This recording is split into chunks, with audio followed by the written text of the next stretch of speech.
Hi, as Virginia said, my name is Jessica Eshleman, and I'm here to talk with you tonight a bit about the Martini, its mystery, and its mixology. Now, many call the Martini the premier American cocktail, and for more than 150 years, it has been beloved by many notable characters, world leaders, well-known authors, their characters, famous entertainers, perhaps the most famous of all, Bond, James Bond. Believed to be invented in the late 1850s or 60s, the Martini has a number of creation myths. None of them can be confirmed. However, a common thread running through them is it's usually the bartender who first mixed it, customer who first ordered it, or the city it was first served in that relates to Martinez. Now, bathtub gin actually helped its popularity through Prohibition, and by the 50s and 60s, the three martini lunch was a well-known American staple. So well known, it was hotly contested in the '76 presidential campaign, and by the '90s, we had a whole new renaissance. But enough with history. Let's talk about that magnificent martini. Essential ingredient number 1, fresh, clean, pure ice. You must chill your ingredients to 38 degrees. This is the vehicle that's getting you there. Essential ingredient number 2, proper glassware. This is form serving function. Note the long stem, which prevents finger heat from warming the chilled cocktail, and the V that creates a wonderful bed for the garnishes. Now that question, gin or vodka? As some in the audience know, traditionally, the Martini has always been made by gin, and yes, this is how you feel if you have too many martinis.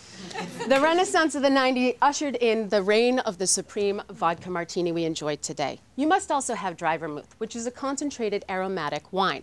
Now be very, very careful here. You want to use just a drop, especially for people who like dry martinis. That's right, the drier the martini is ordered, the less vermouth you will add. Then your finishing details, very important, stuffed olives, green of course, fresh lemon twists, or if you like a Gibson Martini, you're going to go with the cocktail onion. Now you've got all your ingredients, let's talk tools. You're going to need a mixing glass, you're going to need a shaker, you will need a bar spoon if you prefer them stirred, strainers, pours, and jiggers or measuring tools. The last two are going to be what helps you ensure your proportions as you mix more and more martinis. So let's get down to it. First thing you're going to do is ice your glass. The second thing you're going to do is make sure that the first thing you have done is ice your glass. Very good. Set chilling glass aside. You're on your way to a great martini. Now, you're going to build it up. First, start by adding ice to your glass. Sure, you can put it in your shaker. I prefer to see the level of the liquid. Be careful with your vermouth, and then finish with 2 to 3 ounces of gin or vodka. You've got all your ingredients in there. Now shake it like you mean it. And I mean this way, none of this stuff. You got to put your body into it for a good 10 to 15 seconds to reach 38 degrees temperature. Take your chilled glass. You're going to strain your concoction right into it, or over fresh ice should you prefer rocks. And here you garnish and have a magnificent masterpiece, whether it's a salty finish with olive garnish, fresh lemon twists, or again, that Gibson. Now traditionally, martinis are garnished with olives in odd numbers. That's 1 or 3. That is, unless you're a connected customer at Lusardi's, which was a popular mob hangout in Manhattan. 2 olives means there's danger in the bar. Silent signal. Now, how did the Gibson get its name? Many, many stories exist about this. My favorite is about a sly banker. He did 3 martini lunches, arranged with the bartender to serve water, and the onion would indicate his drink over his clients around the table. Very clever indeed. Shaken versus stirred, here it is. What's the difference besides the action? First is stirring, 21 to 30 seconds to reach 38 degrees temperatures. Shaking, 10 to 15. More, when you shake, you chip the ice. Dilutes the vodka or gin and rounds out your drink.